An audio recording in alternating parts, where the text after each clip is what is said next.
Jess Campmans Guided by Equus, and I'm here with your horse wisdom insights for the January Cancer full moon. Just taking a breath and finding ourselves here in this new year with kind of a new, well, not kind of, it's a new vibrational energy of a whole lot of twos, and two is the building of two things together. So it's the relationship between two things. And there's a release going on already behind us, thanks to Noche. And Daisy is the one right behind me, right here. And Sadie, her mom, her dam, is just opposite of me. And with the full moon, the moon is opposite the sun.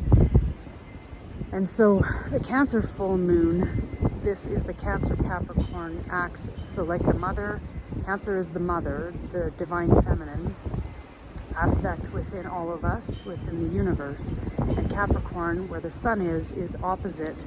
So is that father figure, the sun, the divine masculine. And the divine masculine right now here is Noche, and Daisy is the feminine. And Sadie's just nodding her head. And so with this, it's interesting because the word division comes. We've kind of divided the two, I guess, is what wants to be shared, in that we see them as opposing each other, and yet what we're really being invited into right now is to bring them together in all of our relationships. And it's funny because Daisy had actually turned away from Sadie and lined up with me, and we were just kind of having a moment, and now she's come into alignment with Sadie. So and Sadie's wisdom is to return, and Daisy's wisdom is to bear or reveal, and Noche's wisdom is to honor. So if you kind of bring that all together in the light of this full moon, whatever is being illuminated in specific areas in each of our lives is helping us return to something that is uncovering an aspect of that we maybe couldn't see, or now able to see from a different perspective, so that we can honor it to help us again return. It's like this cycle, and within all of our relationships is a cycle, because I want to say there's a beginning, a middle, and an end, but there's actually not really ever a beginning. It's just always within this cycle, like the beginning, yes, and then the middle, and then the end, the death, to create the new rebirth, a new cycle, a new life cycle. And that begins with this relationship between the divine masculine and the divine feminine that exists within each of us and within the universe itself. And so there's another aspect that I really want to start kind of bringing into each of these, and like all times, I don't always prepare for these. I just kind of realize, oh, today is the new moon or the full moon, and so I've got to do this video. And then part of me says, well, why didn't you prepare for it? But it's always within the moment. The spontaneity of the moment is where we find that divine timing. And so the divine timing, just like the masculine and the feminine coming together in the moment, is the opportunity that we have to not only change, but I guess transform, to fulfill that relationship within each and every moment, where we can bring them together and not only align them, but connect them into creating something, creating through opportunity. So just kind of taking a breath, and with this axis that is maybe within us, this sense of separation or polarity, we're being invited to bring it together in this full moon to see something so that we can return. I just see a calf who's kind of coming over to investigate what's going on. To return, it's interesting, return us to that that childhood innocence in a way that we actually bring the wisdom, the life experience that we have, through being able to see where we were maybe opposing something or opposed within ourselves, and to bring it together to create a clarity this week and actually this cycle. Because it's not just happening on today. I mean, there's many things that might kind of come to light today underneath the light of the full moon, but then it's within our power to see that and to see the opportunities that are presented, to be able to create the transformation by bringing those energies together into a relationship. Because everything is always in a relationship. It's just the energetics of the relationship that determine the external factors, or the causative factors, or the environmental factors, I guess, or the outcome. And so actually bringing that, when we can come from that perspective or a viewpoint of not being attached to the outcome, we actually have a better way to be able to see these two energies for what they are, and maybe also see the pathway to bring them together. Because often two oppositions, even though they seem like they're opposing each other, when you can find the pathway to bring them together into a relationship, that's the pathway of creating transformation, of creating change. Because when two things are alike, well, that's my whole other channel or avenue, but to bring those two things together, we all have that power within us to transform polarity into something that is actually beneficial, and not just for ourselves, for everything that's in that kind of relationship, which everything in the world is in each and every one of the relationships that we ourselves individually are in. And so when we do this for and within ourselves, we actually are able to see the entire universe and world and all relationships within that context. And not only see, but feel it within us. And when we can feel that within us, that's how we become the change that we wish to see in the world, because then we no longer are in need of an outcome. We are just, whatever it is that we're presented with in that spontaneity of the moment, we feel it, and we become that transformational agent for these oppositions to come together and find a reconciliation, a pathway forward. So just kind of taking a breath, and what is new for 2022? Bringing these channels, meridians within ourselves, within the Earth's energy, within all of life, to help release the potential within each of these channels. And these channels and the meridians that I'm talking about exist within us, and I've been really deep diving into them. I'm by no means an expert, but I find it fascinating how they correlate to astrology, numerology, life cycles, basically everything within ourselves and our earth and our world. They are part of, an existential part of. And so when we can unblock the blocks that are within our own channels or within the Earth's channels, we can release the potential that exists within that channel and within these key points within each of the meridians.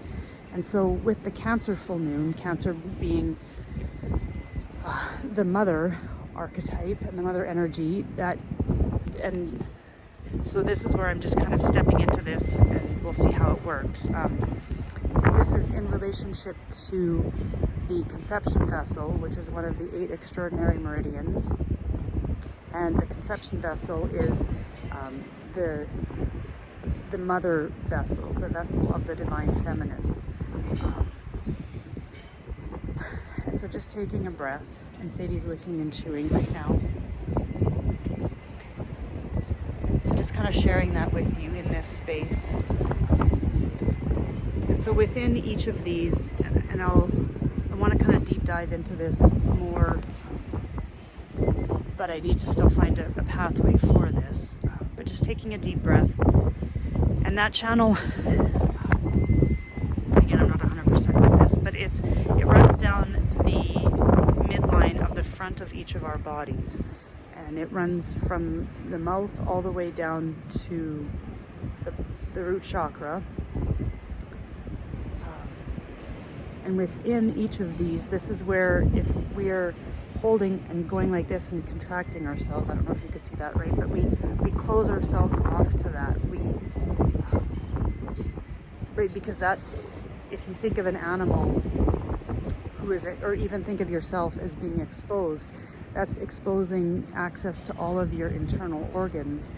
And so even that mothering, that nurturing ability comes along the front midline of our body.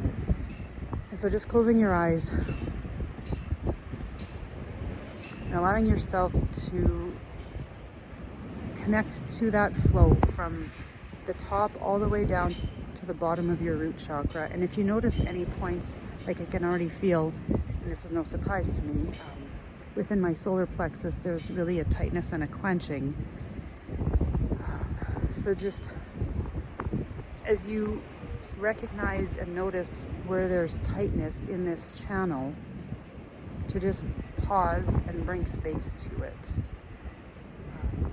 And so possibly even within myself, but I'm also recognizing there's something kind of mid-chest, like right here. I would say just below the heart line, or right underneath the rib cage. There's a point there that it feels like there's a really ball of tension, like a strong. And so just kind of breathing into all of these. And really healing is essentially giving ourselves space to allow a release of that tension, because we hold ourselves in tension, and then we go around the world, we go through our day, we go out in the world, and we don't even realize that we're holding these different aspects of ourselves in tension. And so it's just providing our own self space to, first of all, feel and recognize, and then allow it to release that tension that we're holding on to because of unconscious patterns or beliefs or whatever we brought into this life. And so the one right here feels like it's starting to kind of unwind, and this is, call it the unwinding process also. I just want to share these two mirrors. Although Noche's kind of come up and he's now become part of this trio to support it. And if you notice yourself having to take a deep breath through this, you might also notice that it might feel like it's getting tighter. And so just bring your hands, again, these are all things that I've kind of been doing for many years, but bring your hand to that space. And just allow yourself to hold space for yourself within that area. And oftentimes I find myself closing my eyes to do this so I can take out that sensation of one more thing, one more external information coming in, so that it's just dark, so I can actually focus in on feeling more into that and allowing that breath to come, that sense of relief and release. And oftentimes it's not even that I will get an understanding. The understanding comes later on, once the release has come, because that's the integration, is the understanding, the wisdom. And I used to think, well, I want that as soon as this happens, and then I would be out here with the horses and I could feel things were happening, and I just thought, well, I should be getting these downloads, but that's not really how it works, not for me anyways. Is to provide ourselves, the animals, the earth, wherever we are, and we can do this all the time, is when we notice that we're really in that polarity with something, is to even just bring your hands and hold them over your heart, or just rest them on your thigh to help you ground that energy through your all three dantians, the head, the heart, and the gut, and then ground that through the lower body into the ground, almost like you're the grounding rod for that energetic current. So that one kind of right below the rib cage feels like it's starting to unwind. So I'm just going to let this kind of hopefully continue on, and it will. And if you feel like watching this video again, by all means do so. And if it doesn't make any sense, don't worry, because this isn't really supposed to make sense. This is on a level that I'm really realizing and beginning to trust in, that we make sense of the experience after we've experienced it. But when we're trying to make sense of it while we're in the experience, we take ourselves out of the experience. And that's how we get stuck in this mental loop, and that we don't really find a pathway forward, because we're stuck in this mental loop of trying to figure it out, but actually not embracing being able to be in our body and experience it. I'm very well versed at shutting my body down so I don't have to experience things. So this is really my own process of unwinding and finding this relationship with my horses through finding the relationship with myself. So I hope to explore this a lot more with you guys and with each of my horses, because they have presented so many opportunities for me to work with and through them to find these pathways.